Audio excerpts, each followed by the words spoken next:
Innal hamdalillah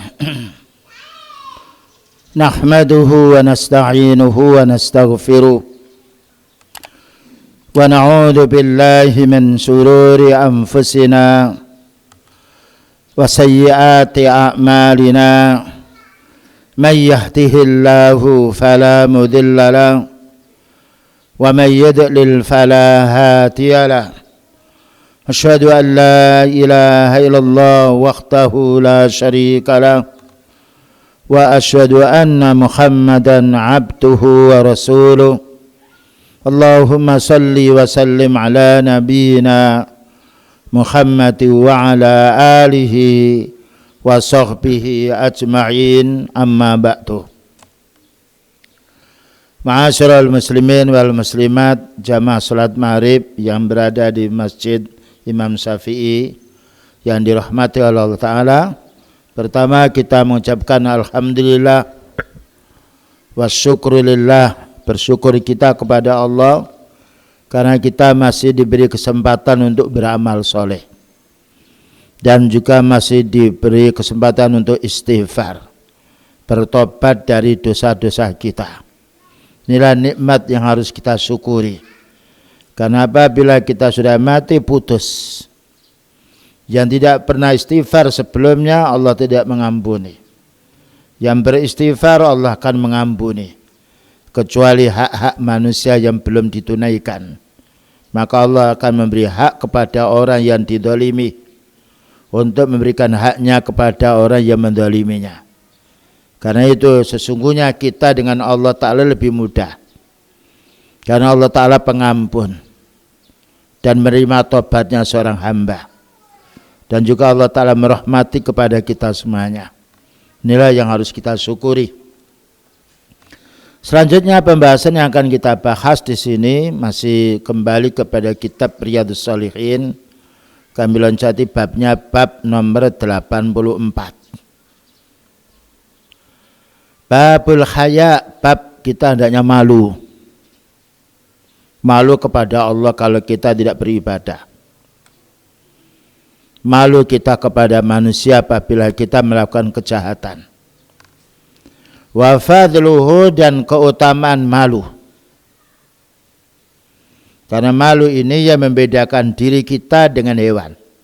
Kalau hewan tidak punya malu karena tidak punya akal dia. Wal hassu ala takhalluqi bihi, dan anjuran bagaimana kita menjadi orang malu. Makanya orang mencuri itu tidak malu dia, hilang rasa malunya. Orang berbuat zina tidak malu dia, sama dengan hewan tidak punya malu. Demikian juga orang mengurangi timbangan, orang dusta, menipu, ini orang-orang tidak punya malu dia. Padahal semua amalan manusia ini dicatat oleh malaikat yang nanti akan ditimbang oleh Allah Subhanahu wa Ta'ala. Ini anjuran kita supaya mempunyai sifat malu, dan juga keutamaan bagi orang yang memiliki sifat malu. Dan anjuran kita yaitu hendaknya memberitahu kepada saudara kita supaya malu. Wanita yang tidak memakai pakaian secara syar'i berarti dia tidak malu.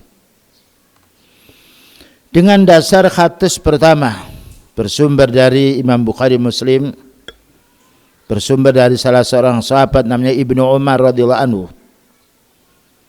Ibnu Umar namanya Abdullah, bapaknya namanya Umar bin Khattab radhiyallahu anhu. Anna Rasulullah sallallahu alaihi wasallam, sesungguhnya Rasulullah sallallahu alaihi wasallam marra ala rajulin, pernah melewati salah satu orang atau berjumpa dengan orang, minal ansari, dari sahabat Ansor. Sahabat Ansor maknanya sahabat yang berada di kota Madinah. Dinamakan Ansor karena menolong sahabat Muhajirin. Dinamakan sahabat Muhajirin karena itu penduduk Mekah yang diusir oleh orang kafir, sehingga dia hijrah menuju ke kota Madinah untuk menyelamatkan akidah dan agamanya. Wa huwa ya'idhu akhahu fil khaya, Maka yaitu sahabat Ansor ini menasihati saudaranya dalam masalah urusan malu. Artinya kamu jangan malu. Nah, jangan malu. Nah, ketika Rasulullah sallallahu alaihi wasallam mendengar salah seorang sahabat Ansor memberitahu jangan malu kepada saudaranya, faqala Rasulullah sallallahu alaihi wasallam, Rasulullah sallallahu alaihi wasallam bersabda, da'hu, biarkan dia malu. Fa innal haya'a minal iman. Nah, karena malu ini bagian daripada iman. Orang itu kalau tidak malu berarti hilang imannya. Nah, ini menunjukkan malu. Ada orang malu yang keliru. Mau masuk masjid malu. Nah, ini malu yang salah. Tetapi kalau berbuat mungkar tidak malu, ini malu yang salah. Ya, malu yang diridhai oleh Allah Ta'ala apabila dia malu mengerjakan perbuatan jahat. Malu apabila dia berbuat zalim kepada seorang. Ini malu yang terpuji. Jadi ada malu yang tidak terpuji, ada malu yang terpuji. Malu yang terpuji apabila dia malu kepada Allah Ta'ala, apabila dia tidak beribadah. Malu apabila kesehatannya bukan digunakan untuk beribadah kepada Allah. Malu jika hartanya tidak diinfakkan fisabilillah. Nah, yang dapat kita ambil kesimpulan di sini. Pertama, al-khaya'u syu'batun min syu'abil iman. Malu itu bagian daripada cabang-cabang iman. Iman itu cabangnya 70 lebih. Al-imanu bid'un wa sab'una syu'bah. Iman itu ada 73 lebih cabangnya. Di antaranya al-khaya'u minal iman. Malu bagian daripada iman. Tapi kalau orang itu malu tidak beribadah kepada malu, kalau beribadah ini bukan malu yang terpuji, malu yang tercela. Bagaimana beribadah malu? Seorang wanita dia apabila membuka auratnya dia malu, itu namanya mulia. Karena asalnya manusia adalah harus tertutup auratnya. Li'annahu yamna'u sahibahu min irtikabil ma'asi. Kenapa malu itu bagian daripada iman? Karena orang malu berarti dia yang mencegah dirinya untuk berbuat maksiat. Ini malu yang terpuji. Kama yamna'uhul iman. Sebagaimana iman itu yang melarang dia untuk berbuat kejahatan. Ketika iman itu yang membendung dia perbuatan jahat, malu dia apabila dia tidak beribadah kepada Allah. Malu kalau kita tidak menuntut ilmu. Karena Allah Ta'ala beri kesehatan. Bayangkan orang kerja, dia kerja, cari urusan dunia, dia tidak malu, tetap semangat bekerja. Bagaimana menuntut ilmu yang itu kebahagiaan dunia dan akhirat. Lalu mereka malu. Yang nomor 2, faedah dari hadis ini. Wujubul amri bil ma'ruf. Wajibnya kita memerintah yang baik. Ya, kita harus memberitahu keluarga kita, istri kita, anak kita. Kamu harus malu. Bagaimana kamu keluar tidak pakai pakaian syar'i? Sedangkan kamu orang sudah tahu dalil. Bagaimana kamu bohong? Orang muslim kok bohong? Bohong sifatnya orang munafik. Wan nahyu anil munkar. Demikian juga hendaknya kita mencegah perbuatan kemungkaran. Kalau kita mencegah orang berbuat mungkar, cegahlah diri kita dari kemungkaran. Cegahlah keluarga kita dari berbuat yang mungkar. Karena orang akan yakin percaya dengan ucapan kita kalau kita istiqomah di atas yang kita ucapkan. Jangan sampai kita memerintah orang supaya malu lalu kita tidak malu. Ini adalah salah. Wa atamu takhiril bayan an waqtil hajah, dan jangan sampai kita menunda. Ya. menunda menasihati pada saat waktu yang dibutuhkan.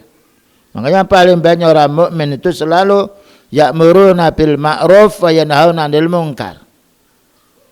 Bayangkan kalau kejahatan itu ditunda padahal kita mampu menasihati, dibiarkan akan bertambah kejahatan itu. Dan apabila sudah bertambah kejahatan itu, malas orang untuk meninggalkan kejahatan itu. Bahkan ketika dinasihati mereka tidak mau menerima. Karena apa? Sudah numpuk-numpuk kejahatan. Bagikan orang punya baju yang kotor segera dicuci. Kalau tidak dicuci maka apabila besok mencuci dia merasa lebih berat.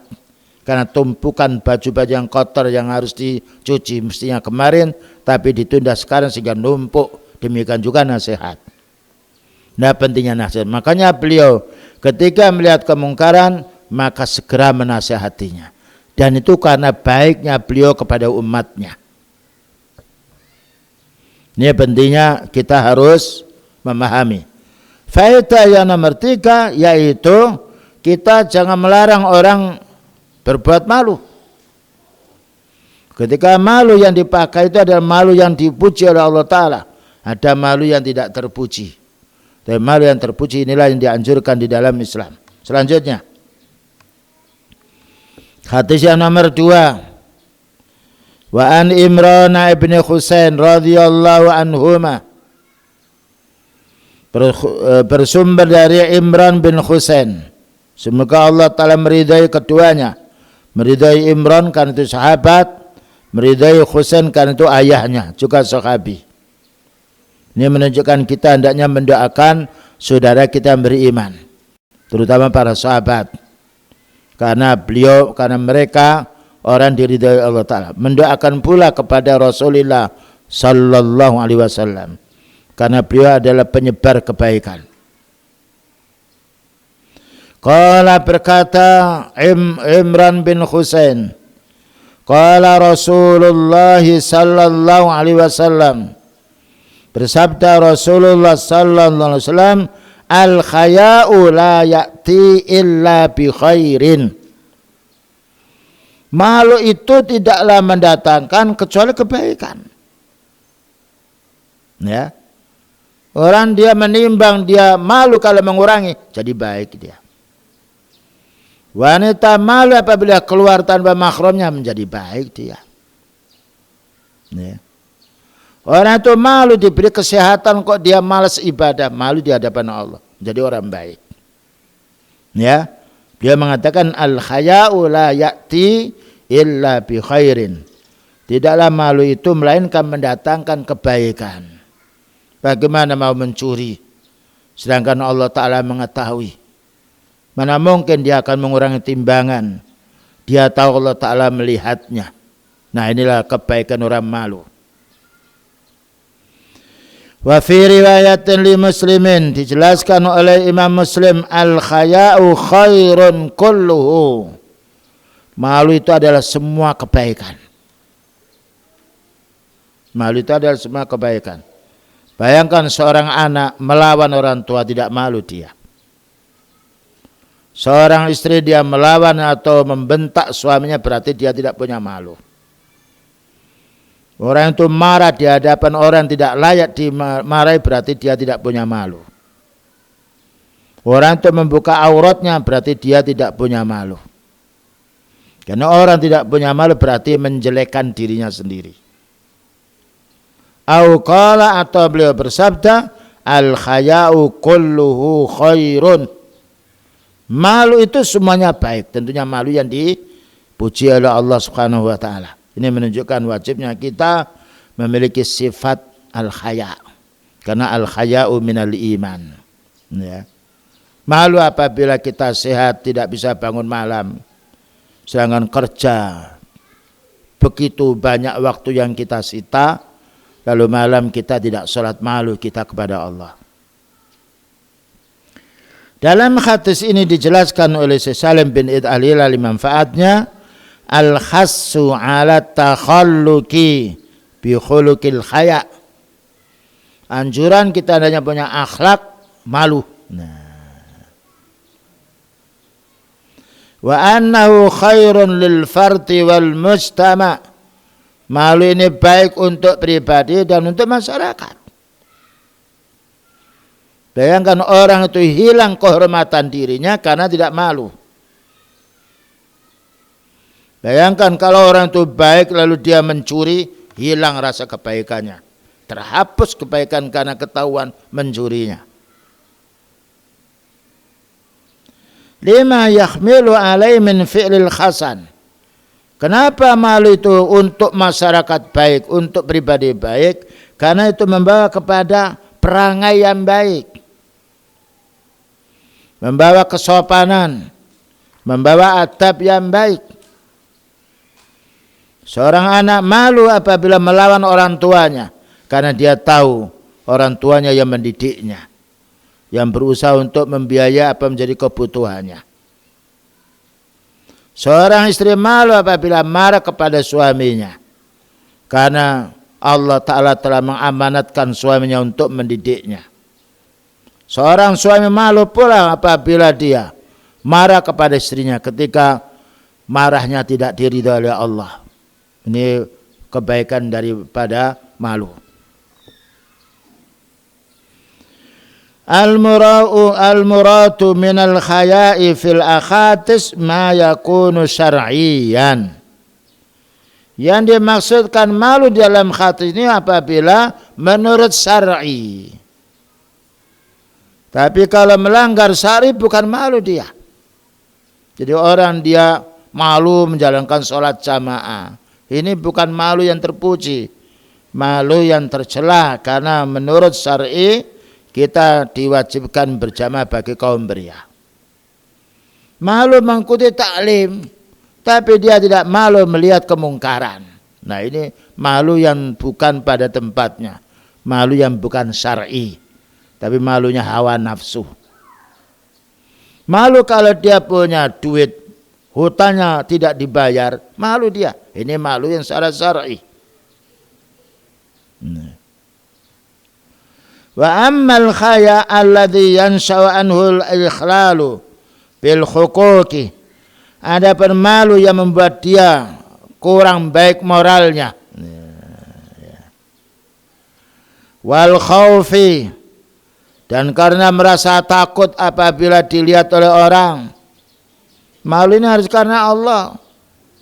Bukan malu karena dilihat oleh orang seperti orang mencuri. Kalau ada orangnya malu dia. Seperti orang menimbang, mengurangi timbangan. Kalau ada orangnya malu dia, kalau tidak ada orang dia mengurangi. Ini bukan malu yang secara syar'i, tapi malunya hawa nafsu. Fi muwajahati man yartakibul munkarat falaysa syar'iyan. Orang itu melakukan kejahatan ketika tidak ada orang, itu kan malu kan. Kalau ada orang tidak mau berlaku jahat, ketika tidak ada orang dia melakukan jahat, itu bukan malu syar'i, itu malu hawa nafsu.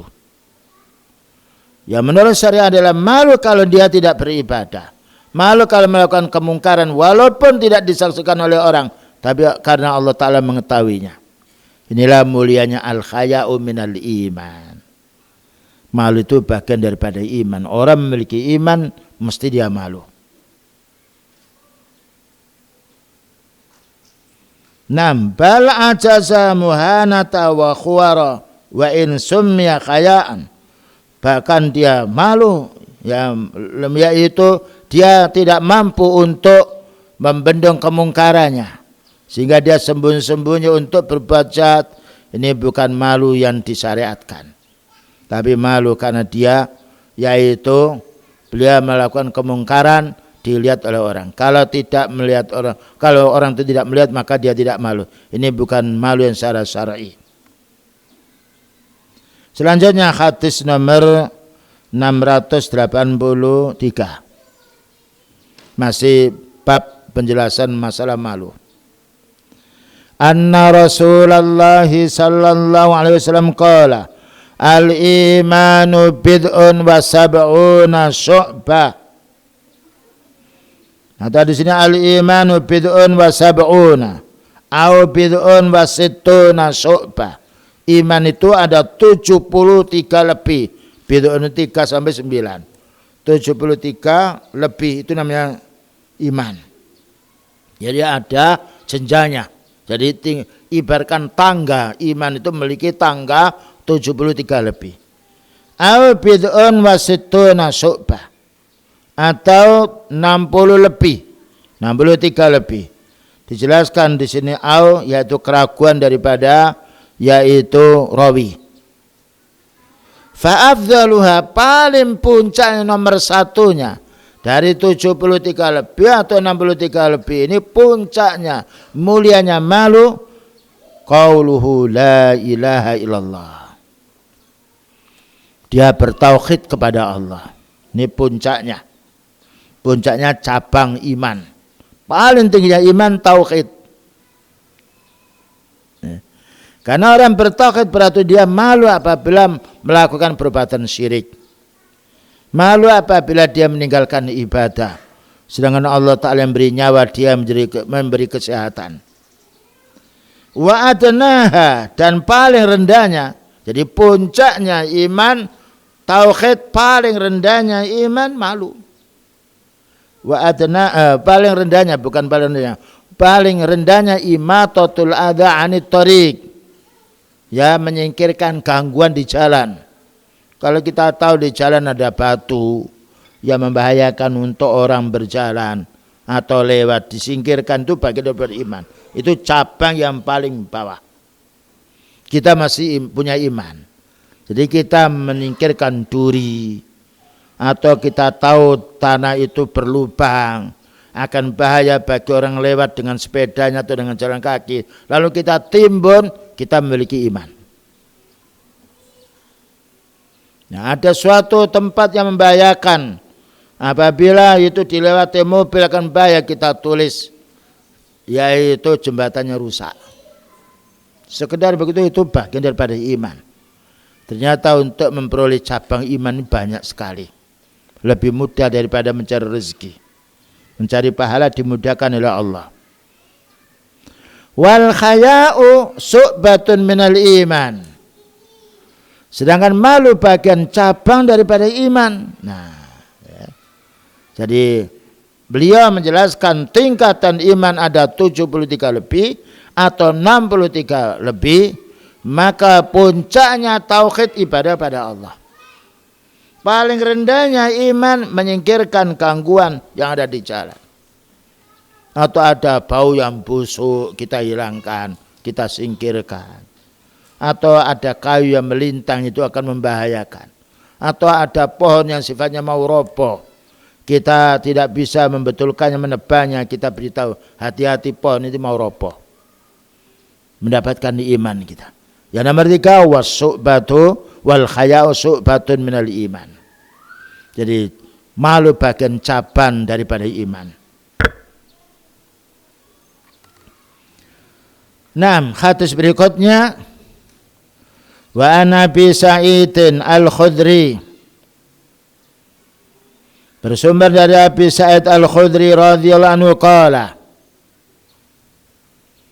qala Rasulullah sallallahu alaihi wasallam, Rasulullah sallallahu alaihi wasallam bersabda, asyatun kana Rasulullah an Abi Sa'id al-Khudri radhiyallahu anhu qala, bersumber dari Abu Sa'ad al-Khudri bahwa Abu Sa'ad berkata, kana Rasulullah sallallahu alaihi wasallam asyatta khaya'an minal udara'i fi khidriha. Adalah Rasulullah sallallahu alaihi wasallam lebih malu daripada gadis yang ada dalam pingitannya.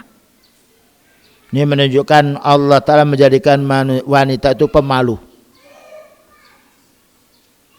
Dan ini paling baiknya wanita. Sekarang na'udzubillah min dzalik. Rasa malu ini banyak dicabut oleh kalangan wanita. Inilah fitnahnya pada zaman sekarang. Dan tidak malu kalau menampilkan sebagian auratnya di tengah masyarakat. Tidak malu pula apabila dia yaitu berpakaian yang sifatnya memfitnah orang. Ya, maka wanita-wanita pada zaman Rasulullah SAW wanita yang pemalu. Tidak mau berhadapan dengan laki-laki yang bukan mahramnya. Dan tidak pula bicara kecuali di balik tabir. Sebagaimana para sahabat ketika menanya, ya di balik tabir, bukan berhadapan muka. Tapi sekarang wanita banyak yang sifatnya mencabut kehormatan dirinya dengan menghilangkan rasa malu. Fa idza ra'a syai'an yakrahuhu, maka apabila Rasulullah SAW melihat sesuatu yang ia benci, arafnahu fi wajhi, maka para sahabat tahu di wajahnya beliau, menunjukkan beliau tidak senang perbuatan ini, menunjukkan beliau tidak senang dengan tingkah laku orang tersebut. Ini kebaikan beliau sallallahu alaihi wasallam.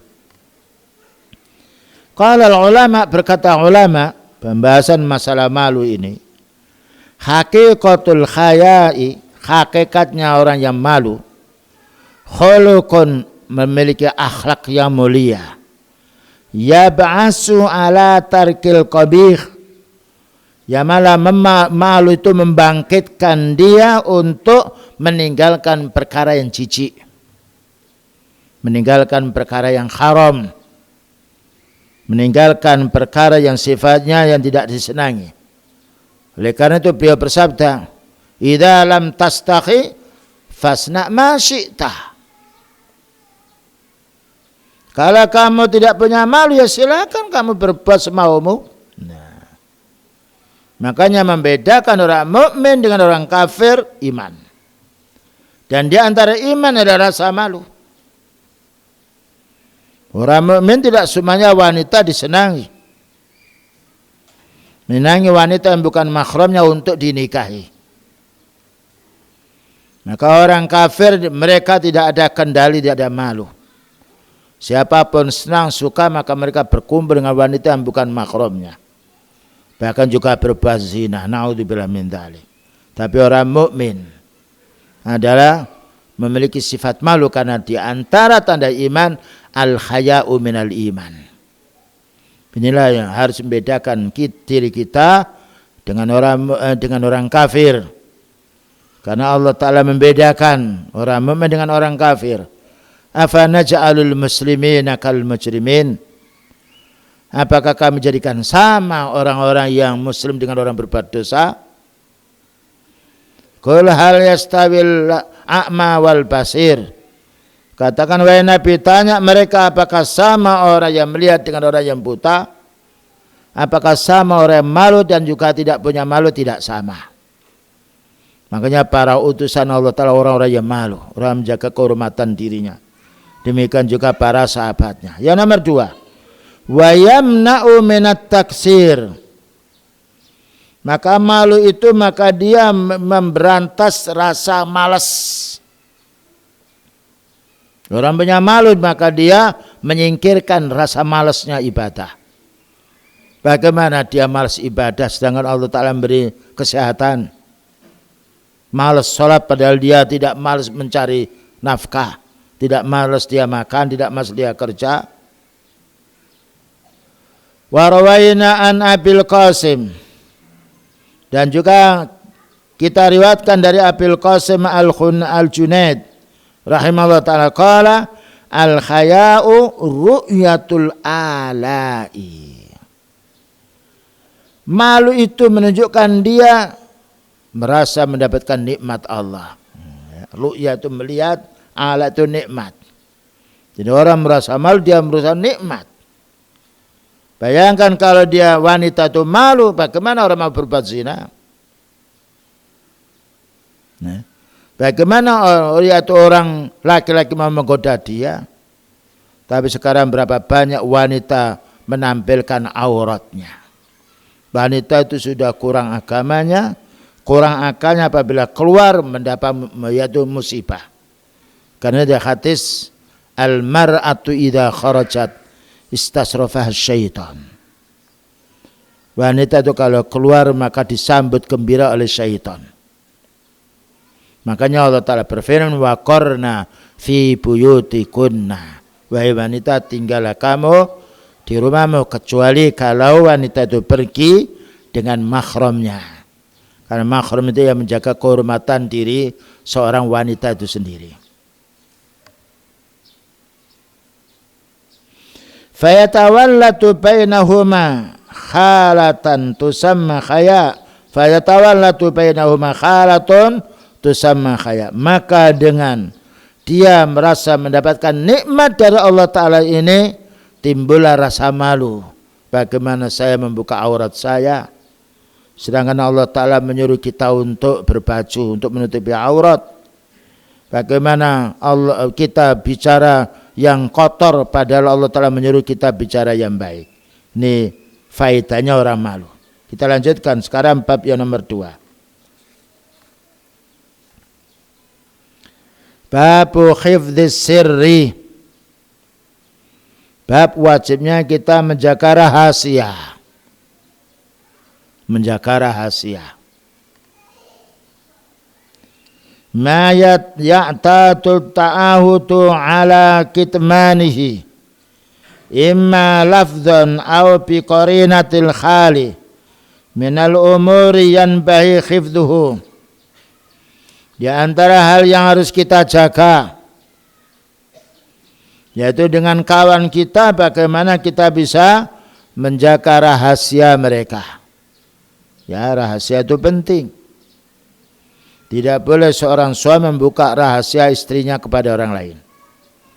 Demikian juga wanita, seorang istri tidak boleh membuka rahasia kepada wanita yang lain. Ketika mereka sedang cari tumoh atau kutu yang berada di kepalanya. Tangannya mencari kutu tapi lisannya menghibah. Bahkan juga menjelek-jelekan suaminya, memuji-muji suaminya orang lain. Maka tidak boleh. Paling baik kepada kita ini adalah keluarga kita. Seorang bapak berbuat baik kepada anaknya. Anak hendaknya berbuat baik kepada orang tuanya. Dan tidak boleh membongkar rahasianya. Karena manusia walaupun bagaimanapun tetap memiliki kekurangan. Karena dalam satu hadis, man satara mu'minan satarahullahu ta'ala fid dunya wal akhirah. Siapa yang menutupi aibnya orang mukmin, maka Allah akan menutup auratnya di dunia maupun di akhiratnya. Ini perlunya kita menjaga kehormatan saudara kita kaum muslimin. Qala ta'ala dalilnya, kita harus menjaga yaitu rahasia keluarga kita. Bahkan juga rahasia saudara kita kaum muslimin. Pertama surat Al-Isra ayat nomor 34.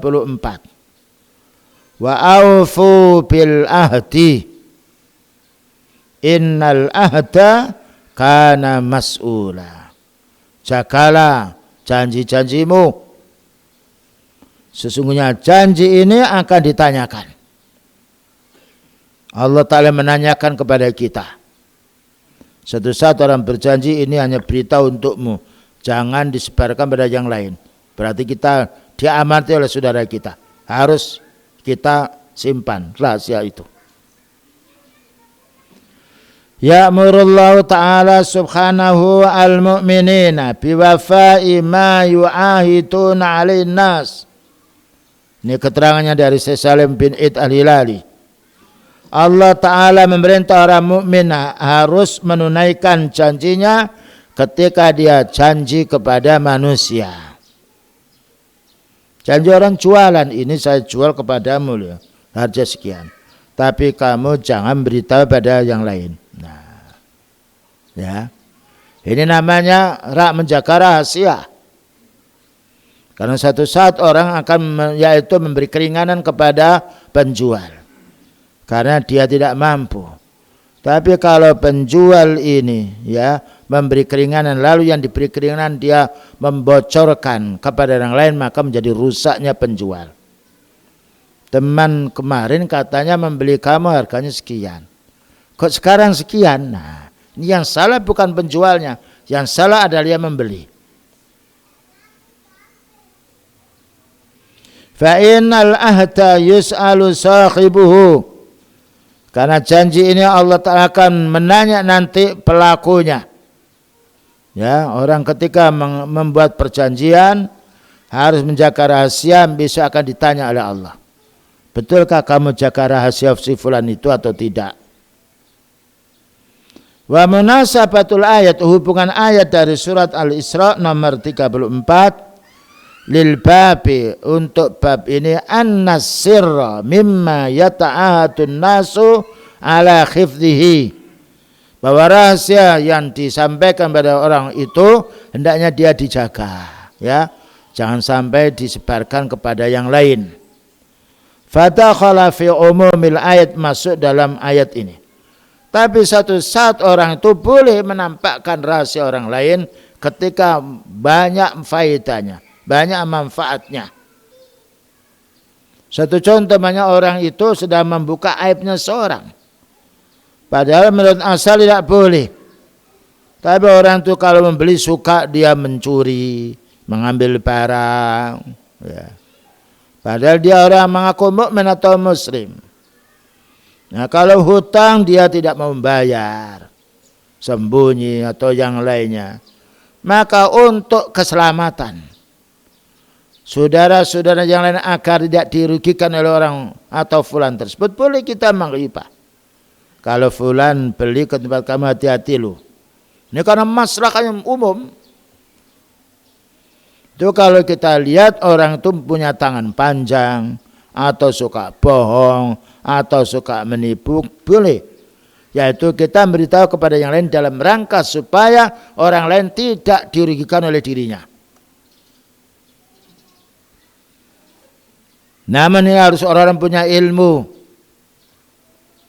Tapi kalau orang itu sekali dia melakukan kejahatan dan kita tidak menjumpai 2 kali 3 kalinya, maka jangan dibongkar. Ini perlunya kita menjaga rahasia. Karena apabila kita menjaga rahasia saudara kita, kita akan dijaga oleh Allah Ta'ala rahasia diri kita. Hadis berikutnya, hadis nomor 685, berkenaan menjaga rahasia. An Abi Sa'idin Al-Khudri radhiyallahu anhu qala, bersumber dari Abu Sa'id Al-Khudri, Abu Sa'id Al-Khudri, semoga Allah Ta'ala meridainya. Qala Rasulullah sallallahu alaihi wasallam, Rasulullah sallallahu alaihi wasallam bersabda, inna min asyarrin nasi indallahi, sesungguhnya paling jeleknya manusia di sisi Allah, paling jeleknya manusia di sisi Allah. Manzilatan, paling jeleknya kedudukan. Kapan? Yaumal kiamatin, besok pada hari kiamat. Paling jeleknya manusia besok pada hari kiamat di sisi Allah Ta'ala, siapa itu? Ar-rajulu yufdi ilal mar'ati wa tufdi ilahi summa yansuru sirra. Ar-rajulu, seorang laki-laki itu, yufdi ilal mar'ati, mengumpul istrinya. Seorang laki-laki itu mengumpul istrinya. Dan juga istri itu ketika dikumpuli oleh suaminya, summa yansuru sirraha, kemudian dia menyebarkan kepada orang lain. Nah, ini hati-hati. Memang setan ini selalu menggoda diri kita. Tidak boleh kita menceritakan keadaan kumpul kita dengan istri kepada yang lain. Sebagaimana seorang janda yang sudah menikah kemudian cerai ketika menikah lagi, tidak boleh menceritakan keadaan suaminya dengan dirinya pada waktu dulunya, karena menjaga rahasia. Karena orang menjaga rahasia akan dijaga oleh Allah Ta'ala rahasianya. Nah, ini banyak seorang kena bujuk syaitan, bisikan syaitan, karena menceritakan sesuatu yang ada pada dirinya akan membangkitkan nafsu kepada orang diceritai dan akan bercerita pula pada yang lain. Maka Allah menghukumnya. Orang-orang suka membuka rahasia keluarganya akan dibuka dia rahasianya oleh Allah. Karena beliau bersabda, man satara musliman satarahullah ta'ala fid dunya wal akhirah. Siapa yang menutup rahasianya orang mukmin, Allah akan menutup rahasianya di dunia dan di akhirat. Berarti mafhum mukhalafanya, pembahasan kebalikannya, siapa yang membuka kehormatan keluarganya akan dibuka oleh Allah Ta'ala dirinya kehormatannya di dunia maupun di akhiratnya. Yang dapat diambil pembahasan dari hadis ini, yunsiru sirraha, menyebarkan rahasianya rumah tangga tidak boleh, kecuali bermaksud untuk minta nasihat. Bukankah Hindun seorang wanita sahabat ketika menjumpai suaminya ini bakhil dan tidak memberi nafkah yang cukup padahal dia kaya, maka Hindun bukan memberitahu kepada secara umum, datang pada orang punya ilmu untuk minta penjelasan. Ini bukan namanya membongkar aib, tapi dalam rangka ingin cari solusi. Maka apa katanya? Wahai Nabi, suami saya ini tidak memberi nafkah kepada saya yang cukup, bahkan tidak cukup untuk anakku. Apa kata beliau? Khudhi ma yakfiki wa walatiki. Ambillah harta suami itu, cukup untuk dirimu dan anakmu, jangan lebih. Dan beliau sallallahu alaihi wasallam tidak mengatakan Hindun menghibah atau membuka aib suaminya karena bermaksud untuk minta nasihat. Ya. Tapi orang yang menyampaikan, yang minta nasihat harus jujur. Jangan sampai ditambahi. Karena banyak wanita menanya suatu hal masalah suaminya. Paling bagusnya kita beritahu, ini masalah suami istri. Saya tidak tahu bagaimana kalau kita bertemu berdua antara suami istri dan untuk mendengarkan keduanya. Dan jangan sampai kita terjebak dengan pertanyaan seseorang yang kita belum jelas. Bisa jadi akan menjadikan fitnah. Maka ketika mereka menyampaikan masalah urusan si suaminya, pernah juga kita katakan gini saja, Bu. Ibu melaporkan seperti itu. Kami terima. Bagaimana kalau pembicaraan ini kita sampaikan kepada suami?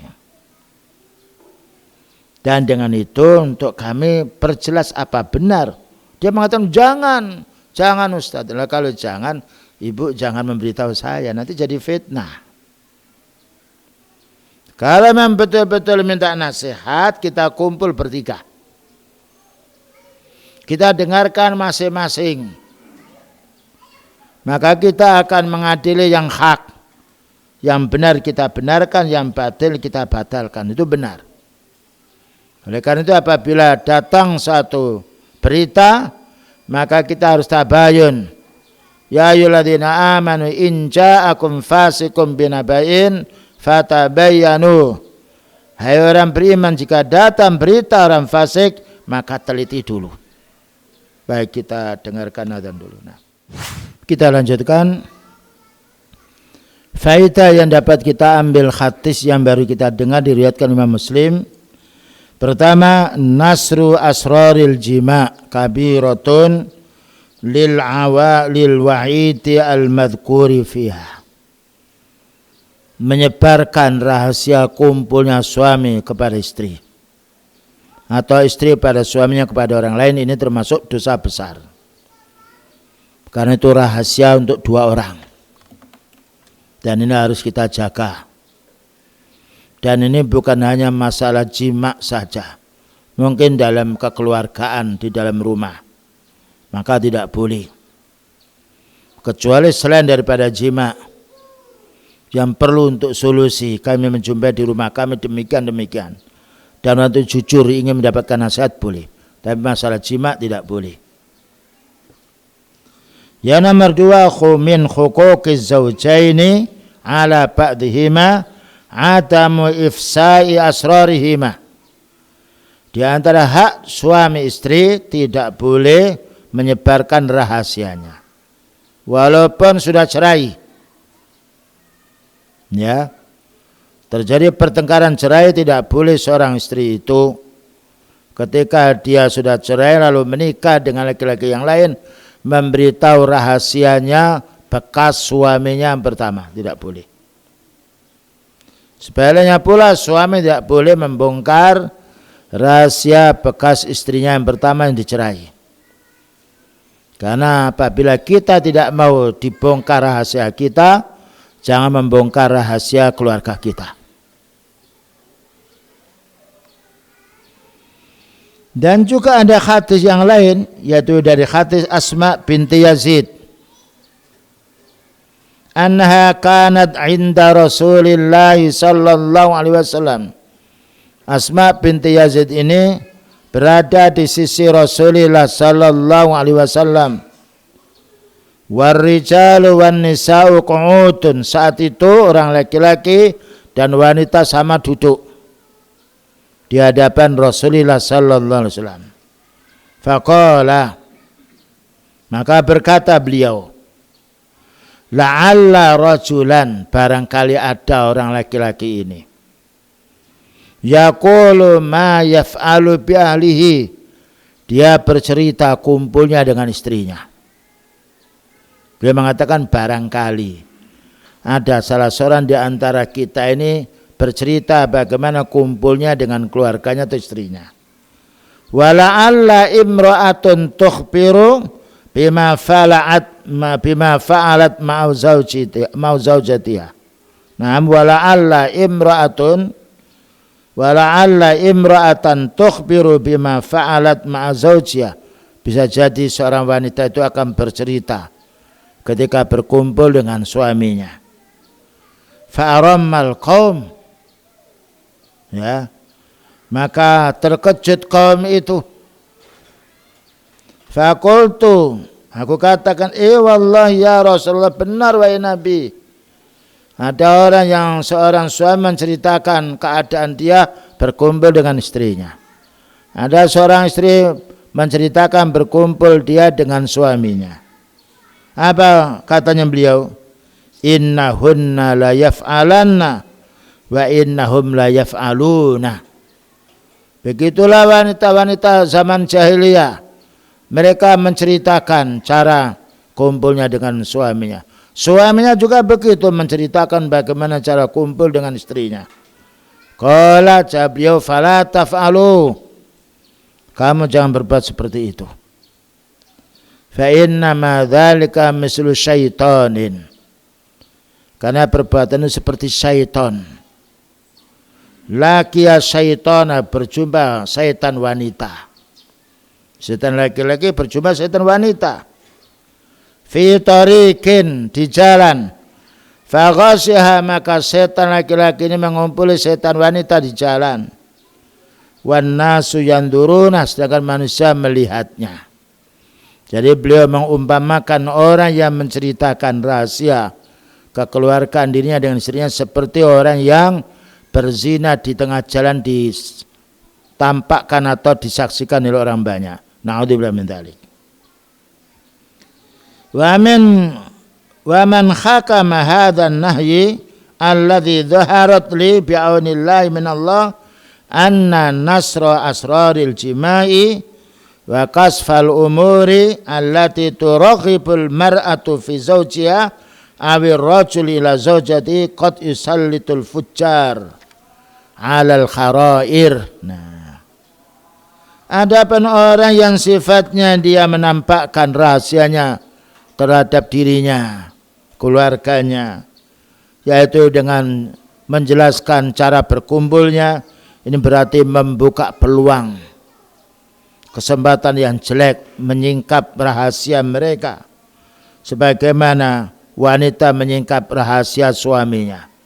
Walaupun suaminya Salah tidak boleh dibongkar di luar, tetapi minta atau bertanya pada orang punya ilmu.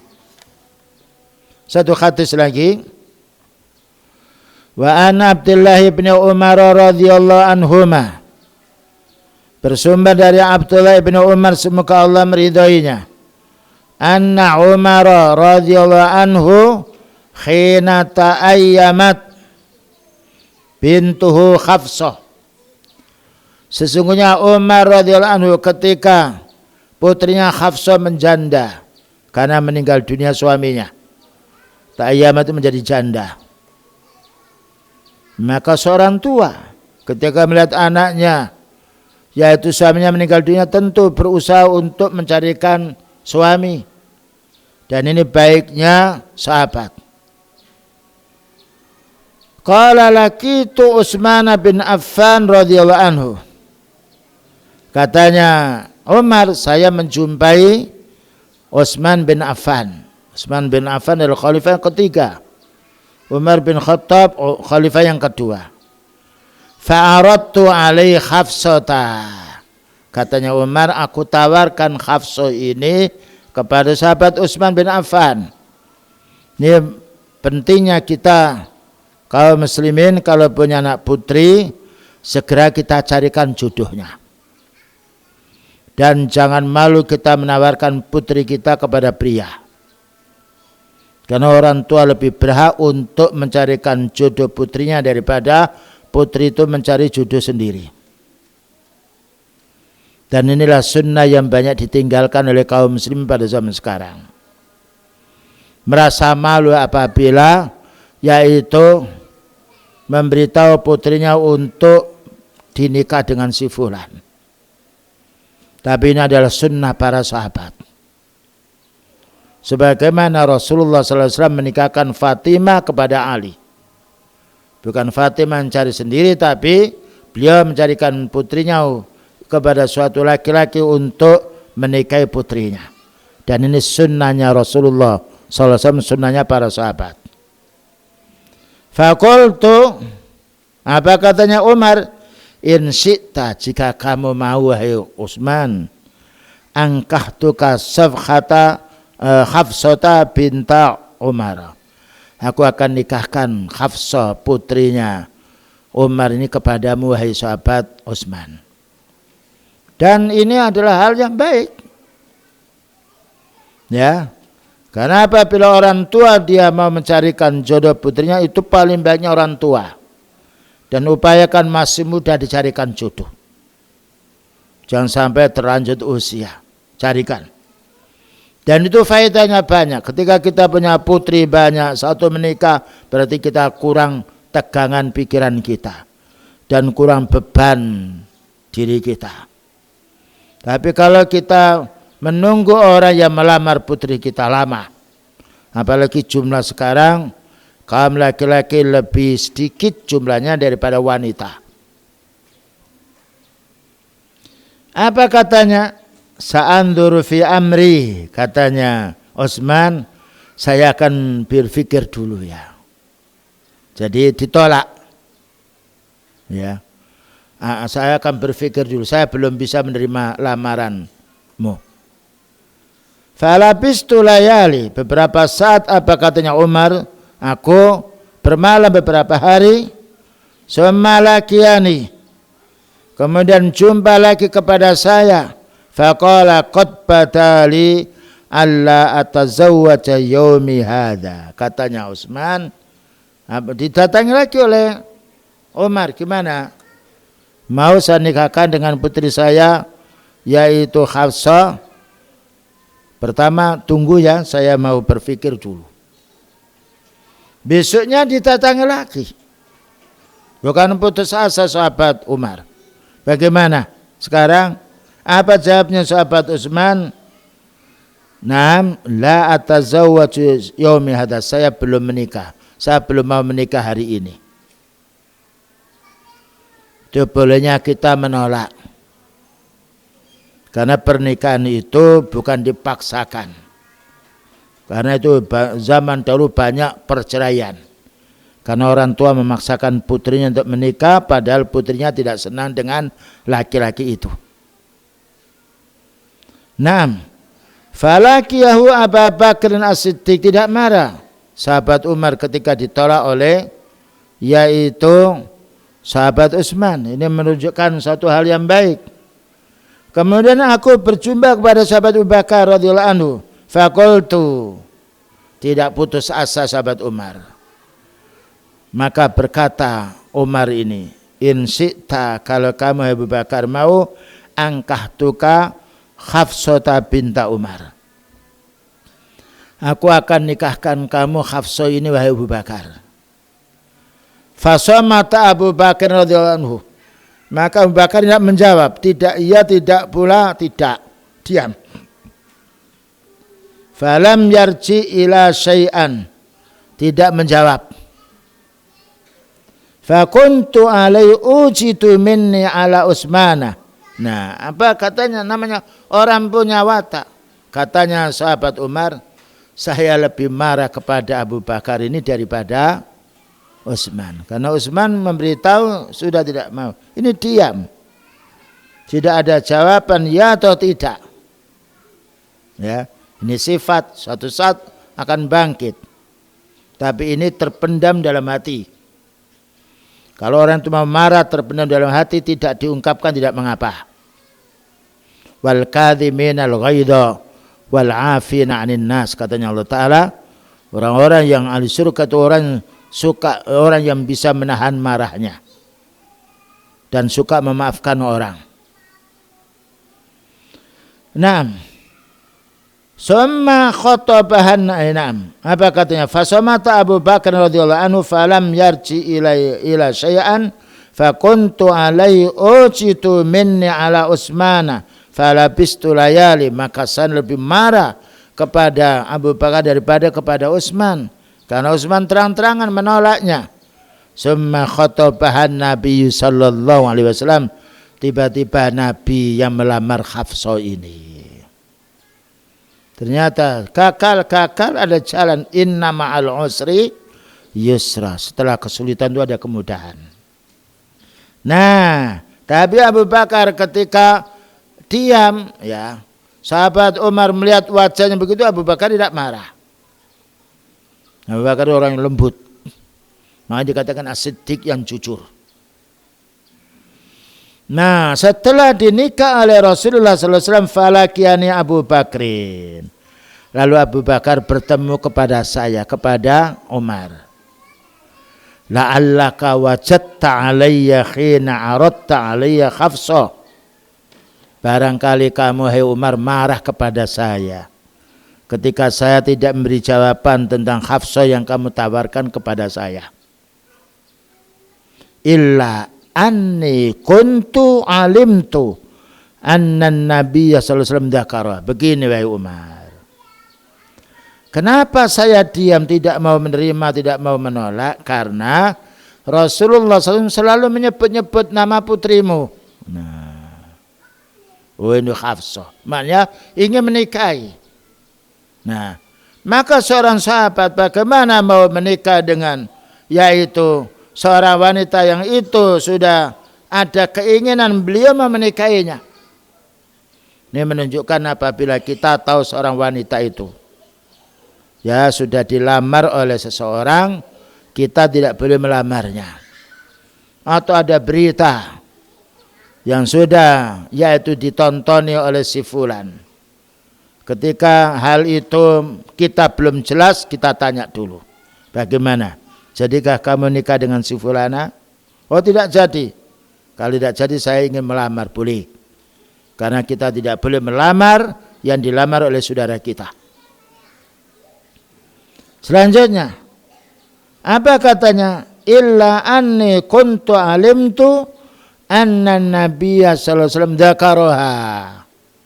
Begini wahai Umar, mungkin kamu marah kepada saya begini.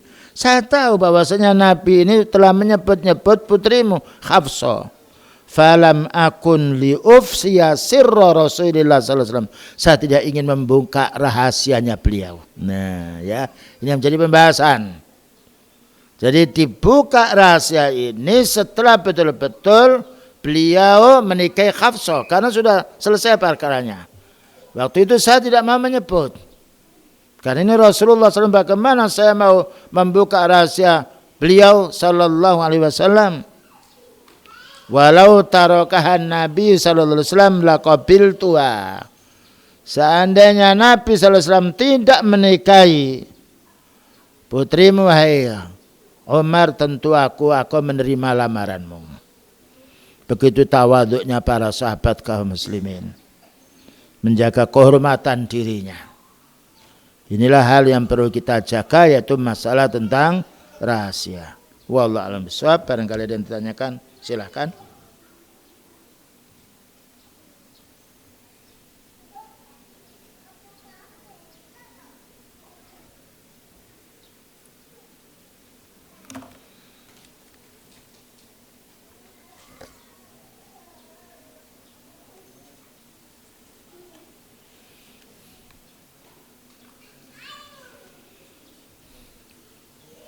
Baik, barangkali tidak ada yang ditanyakan, maka kita tutup ya, dalam majelis ini.